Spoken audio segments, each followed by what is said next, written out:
And subscribers, welcome to the Cricket Happening Show this morning. And today, the Cricket Happening Show is a report on the match between Ireland and India.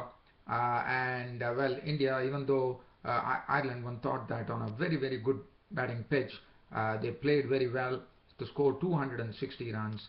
I thought India were too strong for them with short boundaries and also the pitch playing very well.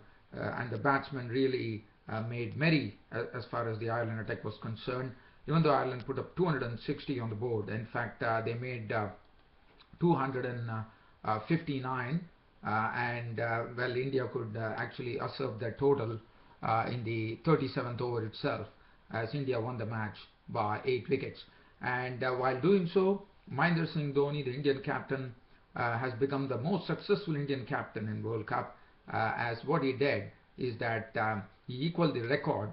The other day he had 8 victories, now they have 9 victories on the trot, and Mahendra Singh Dhoni now has equaled the former great, who is the manager of West Indies Cricket Board now, Clive Lloyd, who had 9 consecutive victories in the World Cup, and Mahendra Singh Dhoni has now equaled that record of Clive Lloyd.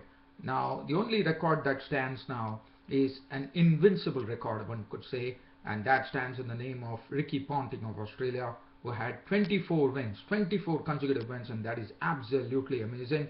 And to reach that mark is really going to take miles for any captain to do so. Well, so just talking about this particular match, it all started with it was Ireland who actually won the toss, and looking at the sunny conditions, William Porterfield, the captain, decided that he will bat first. Well, what a decision. It was a nice decision by the captain, William Porterfield, who himself imposed himself on the Indian bowlers. And the Indian bowlers, probably one got the feeling that since they have already made it to the quarterfinals, they were a bit off the mark, in the sense that they were not pretty serious about it.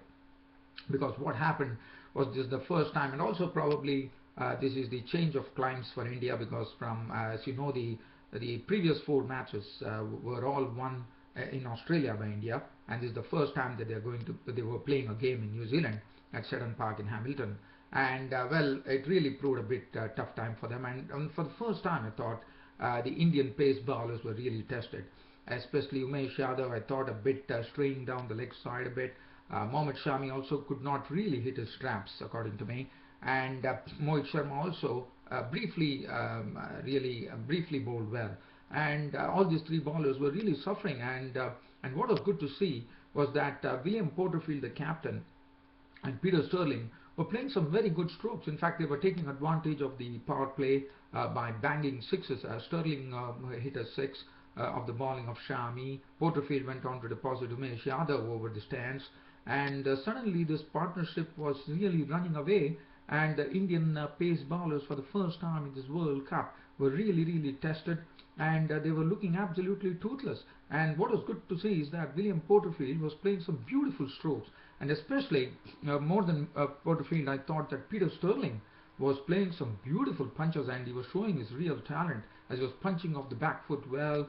He was playing his drives well, his pull shots were good. Porterfield also was combining very well, and suddenly the Indian attack was really reduced to nothing. The Indian pace attack, which had done all the hard work, in the sense which had done all the successful work in those 4 matches in Australia to get India to 4 consecutive wins, were really looking a bit ragged there, and it forced Mahendra Singh Dhoni to make a quick change, as he brought in Mohit Sharma, and Mohit Sharma also couldn't really get his bearings, and finally Dhoni decided that probably the pace bowlers are something that Ireland are playing in a very comfortable manner. It's time to actually get on to the spin, and that was the time everything started for India. As I said, the first opening partnership between the captain William Porterfield and Peter Sterling had added a valuable 89 runs for the 15 overs, and that was pretty good going. They were almost going at a clip of 6 runs per over, and then finally, once the spinners came, Ashwin and Suresh Raina were not Suresh Raina. Yes, it was Ashwin and Jadeja who was employed. by Mahendra Singh Dhoni. And Mahendra Singh Dhoni, as you know, he quickly sussed up the pitch there. Even though there was not much turn, he decided that Irish would be, he was testing them with spin, and that was the time I would say that the Indian bowlers could really put a lid on Ireland's scoring, as Wayne Peterfield and Sterling found that spin was not something that they could do it pretty easily, and they were really struggling. But yes, they were definitely hitting some strokes, no doubt about it. He also, in fact, Peter Sterling also went on to deposit Jadeja into the stands for a six, and things were just proceeding along. And after that, this was the phase of play where India really came back. As I said, Ireland totally dominated the power play, and after that, with the spinners, India struck. The first wicket to go was Peter Sterling, actually trying to play a chip shot. It's a half-hearted shot that he tried to chip it, but Rahane took the catch, and Peter Sterling, I thought, played a very wonderful, wonderful innings of 42 or 41 balls, 4 fours and 2 sixes. After that, as I said, India definitely came to their own, and in 20 overs, Ashwin and Raina bowled so well. And not only that, Mahendra Singh Dhoni also employed a leg slip, a slip, and he had 3 men in the closing region, and he was trying to throttle the Irish batsmen, and they were definitely struggling. Ed Joyce was the next to go, trying to cut a full delivery from Suresh Raina. Saw that he actually lost his stumps to Raina. He was gone for 2. After that, it was Niall O'Brien and Porterfield. Porterfield, well, he decided to go and, there's a slower delivery from Mohit Sharma, which actually spooned it up in the air. Umesh Yadav taking the catch neatly. He was gone for 67 of 93 balls with 5 fours and 1 6. And the score at 145 for 3. Andrew Balbirnie joined Niall O'Brien, and briefly, both of them really played some aggressively against the spinners. Suddenly, we saw some aggression coming in. Once again, Balbirnie and Niall O'Brien in particular was very severe against the spinners, banging them for sixes. And when this partnership once again was doing well, which had added a very nice 61 odd runs for the 4th wicket, we saw, and that was done in pretty quick time. In 7 overs, they had added almost 60 runs, so they were basically back to what Ireland were doing to the pace bowlers at the time. And then finally, this partnership was broken when Balbirnie, after making a nice 24 of as many balls with 3 fours, was a victim of the bowling of Ashwin for 24. So he was gone, 206 for 4. At the score on 208, the O'Brien brothers, Kevin O'Brien, who holds the world record for the fastest century in World Cup history, came in, but he disappointed as Mohammad Shami had him caught behind for 1 of 2 balls, which made it 208 for 5. Niall O'Brien was standing at the crease, but Niall O'Brien has said he was playing aggressively, and he was playing a very nicely constructed innings, one thought. But unfortunately, the support from the lower middle order was not forthcoming, as Wilson was a victim of Jadeja for 6 of 7 balls. Thompson, who was playing today, was run out by Kohli for 2, and Niall O'Brien himself lost his wicket as he was in quest for quick runs. He was caught by Yadav, the bowling of Mohammad Shami, for 75 as many balls with 7 fours and 3 sixes. Mooney remained not out on 12 of 16 balls. Dockrell was out to the bowling of Yadav for 6, and Cusack was out for 11. And that was the time the pace bowlers really came. As I said, the pace bowlers really suffered at the hands of Porterfield and Sterling in the initial stages. But after the spinners really gave them a sort of a handle to hang on, the pace bowlers came up and wiped up the tail. And at one stage, when Ireland probably would have gone over in excess of 300, that was not to be, as finally India cleaned it up, and Ireland were all out for 259 in 49 overs. The bowling, well, the pace bowlers today, in fact, if you look at Umesh Yadav's figures, his 4 overs leaked 34 runs on 1 wicket. Mohammad Shami, 9 overs, no maiden, 3 for 41, came back very well in the final stages. Mohit Sharma, 6 overs, 1 for 38. Ravindra Jadeja, 7 overs, 1 for 45. But it was Ashwin and Raina who, in a spell where they bowled 20 overs for 78 runs, really throttling the Irish batsmen. And finally, the Irish batsmen found it very difficult to actually cope with the likes of the spinners, Ashwin and Raina. Ashwin bowled excellently, 10 overs, 1 maiden, 2 for 38.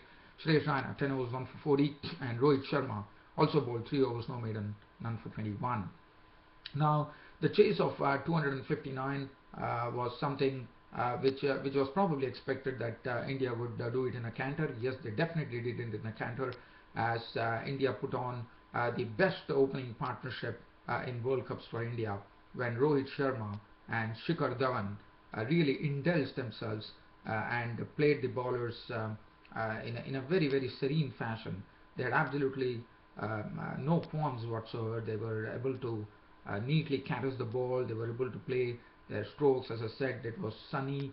The pitch was pretty good for batting, and it proved so, as Rohit Sharma and Dhawan went on to play some nice strokes, and in doing so, they put on a record opening partnership in World Cups for India as far as openers are concerned, as they added 174 runs for the opening wicket. So basically, they were almost like what Ireland did. In fact, they won better than Ireland. Ireland had 89 runs as openers, which was hurting India. But here, India were really, I would say, running along at a very, very nice pace.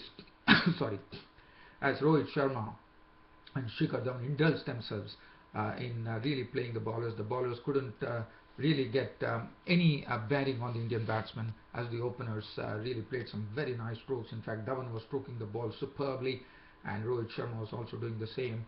And in doing so, Rohit Sharma had gone on to 64 or 66 balls with 3 fours and 3 sixes.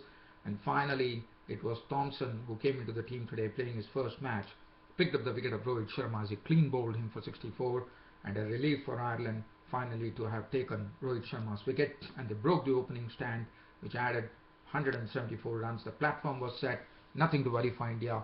It was pretty easy in the end, and Shikhar Dhawan now was along with Virat Kohli. And Shikhar Dhawan, well, he accelerated. The first 50 was probably a bit slow, but his second 50 came in probably half the number of balls, probably 25 balls. He had his 50. Shikhar Dhawan went on to make his second 100 of the World Cup, and exactly on 100 he was caught by Porterfield of the bowling of Thompson after making 100 of 85 deliveries, 11 fours and 5 sixes. India were 190 for 2, but it was everything was a mere formality with Virat Kohli and Rahane at the crease, as Virat Kohli went on to score an unbeaten 44 of 42 balls, 4 fours and 1 6. Rahane his knock was totally filled with strokes in an unbeaten knock of 33 of 28 balls with 6 fours, as India romped home in fine style, in the sense, as I said, they definitely won this match in a canter, as it was an 8-wicket victory, and it was a record 9th victory for India. And Mahendra Singh Dhoni, as I said, had joined Clive Lloyd of West Indies as the of having 9 victories on the trot in a World Cup. And finally, India, in fact, doing very well for the run rate, and also finishing on the top of this particular pool, as India won by 8 wickets. The bowling, well, couldn't say much about the bowlers. I think the batting was pretty strong, but the bowling was something that India could deal with pretty easily. And also, one knows that there was a dew factor involved, and because of that, the bowlers were really finding it difficult to grip the ball, and India walked over Ireland in this particular match to show their domination in this World Cup. Mooney, 6 overs, none for 44. Cusack, 8 overs, none for 43. Thompson bowled well, 6 overs, 45 runs and 2 wickets. George Dockrell, the left-arm spinner, 5 overs, leaking 44 runs. Sterling, 5 overs for 36. And Kevin O'Brien, 6.5 overs, no maiden, none for 42. Shikhar Dhawan of India, for scoring his second century in the World Cup, was named man of the match. Well, dear fans and subscribers, as I said, it was a very easy match, and the only record for India was that Mahendra Singh Dhoni now joining Clive Lloyd as having 9 victories on the trot in the World Cup. Well, other than that, I think there is one match which is coming up today. I reckon it is between Sri Lanka and Scotland, if I am not wrong. I just need to dig into my records. I have a feeling. So I'll be back with a full match report tomorrow in the morning on this. Well, dear fans and subscribers, I hope you all enjoyed my cricket show, and look forward to speaking with you all tomorrow when I'll be covering the match between Sri Lanka and Scotland. Let me just check my schedule here so that I can actually tell you what is the next match. The next match which is coming up, yes, is going to be Sri Lanka versus Scotland, which is going to be played at the Bellary Oval tomorrow. So it will be in Hobart, as you know, and I'll be there with a match summary as usual. Hope you all enjoyed my cricket broadcast, and thanks for your continued company and cooperation to this cricket show, Cricket Happenings. I'll see you all tomorrow, and you all have a very nice day. Thank you.